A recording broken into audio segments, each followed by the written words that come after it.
இன்னைக்கு நம்ம என்ன பதிவை பற்றி பார்க்க போகிறோம் அப்படின்னு பார்த்தீங்கன்னா, பிரபஞ்ச நியதி. அதாவது இந்த பிரபஞ்ச நியதிக்கு ஒரு எடுத்துக்காட்டு சொல்கிறேங்க. அதாவது கிரியா யோகத்தை வச்சு தவம் பண்ணி 300 வருட காலம் வாழ்ந்த திரைலிங்க சுவாமிகளை பற்றி தான் நான் சொல்ல போகிறேன். காசியில் 300 வருஷ காலங்கள் வாழ்கிறாரு. அளவு கடந்த தவத்தோட ஆற்றலில் அவர் வாழ்கிறாரு. திரைலிங்க சாமி 3 மாதம் 6 மாதம்லாம் சாப்பிடாமையே இருந்து தவம் பண்ணி அந்த ஆற்றலை அனுபவிச்சுட்டு இருக்கும்போது திடீர்னு அந்த தவத்தை நிப்பாட்டிட்டு அந்த சாப்பாடு எடுக்க ஆரம்பிப்பாங்களாம். அப்போ இந்த ஊர் மக்கள்கிட்ட என்ன ஒரு பழக்கம்னு கேட்டிங்கன்னா, எருமை தயிர் பசு தயிர் இருக்கு இல்லைங்களா, இது வாளியாக கொண்டு வந்து வைப்பாங்களாம் திரைலிங்க சாமி சாப்பிட்றதுக்கு. இது எப்படின்னா 20 வாளி 30 வாளி வச்சாலும் சாப்பிட்டு அதை காலி பண்ணிடுவாங்க ஒரே டைமாகவே. அப்படி ஒரு ஆற்றல் அவங்களுக்கு உரியது.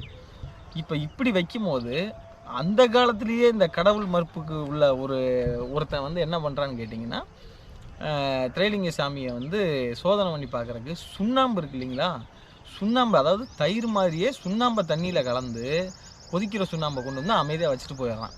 அப்போ அவனுக்கு என்னென்னா, இதை சாப்பிட்டா இந்த ஆள் செத்து போயிடுவார்ல அப்படின்னு சொல்லி ஒரு எண்ணம் வந்துருச்சு. அப்போ இதை வச்சுட்டான். வச்ச உடனே என்ன ஆயிடுச்சுன்னா, திரைலிங்க சாமி ஒன்றுமே சொல்லலை. அப்படியா சரின்னு சொல்லி வர வச்சுட்டு எடுத்து மடன்னு தயிரை குடிக்கிற மாதிரியே சுண்ணாம்பை குடிச்சிட்டாங்க. சாமி சுண்ணாம்பை குடிச்சோடனையும் அவனுக்கு கடுமையாக வயிறு வலி இவங்களுக்கு ஒன்றுமே செய்யலை.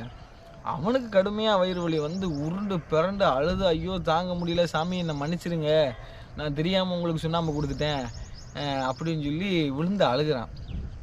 அப்போ அவங்க என்ன சொல்கிறாங்கன்னா, அதாவது உனக்குள்ளே இருக்கிற ஜீவன்னா எனக்குள்ளேயும் இருக்குது அப்படிங்கிற ஒரு விஷயத்த நான் உணர்ந்தனால அது என்ன பாதிக்கலை.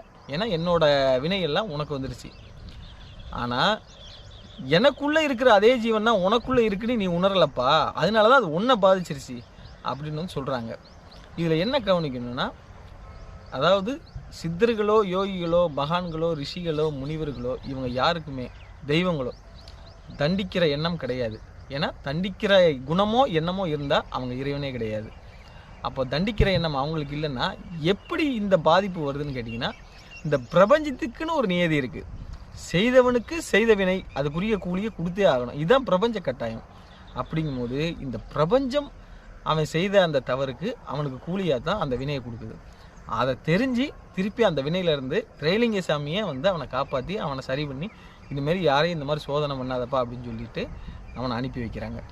அப்போ நம்ம தெரிஞ்சுக்கிறது என்னென்னா, எல்லா மனிதனுக்கும் செய்கிற அனைத்து வினைகளுக்கும் நல்வினையோ தீவினையோ அதுக்குரிய பதில் இந்த பிரபஞ்சம் கொடுத்தே ஆகணும். இதுதான் பிரபஞ்ச நியதி. அதனால் நல்ல